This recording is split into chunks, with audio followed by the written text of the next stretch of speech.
I just came across this old post from the Chicago Bears official Facebook, and wow. One, this aged horribly, but two, this kind of stings. I loved this team, outside of Mitch Trubisky. But they said 7 first-time Pro Bowlers, but this would not be their last time. Well, for 5 out of 7 of them, it would be their last time.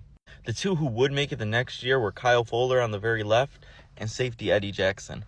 And even with those two making it, their careers still only went downhill from here.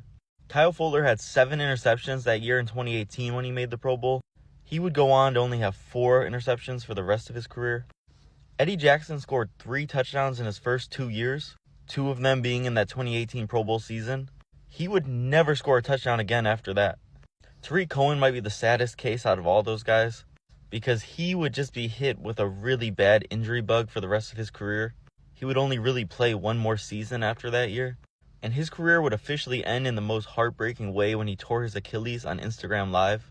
Another guy who was never the same after that Pro Bowl season was Akeem Hicks. Again, injuries would ruin his career. Was never the same player.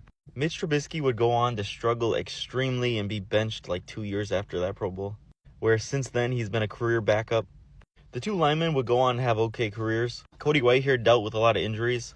Leno would go on and start a few more seasons in the NFL. He was never bad, but just was never a Pro Bowler again.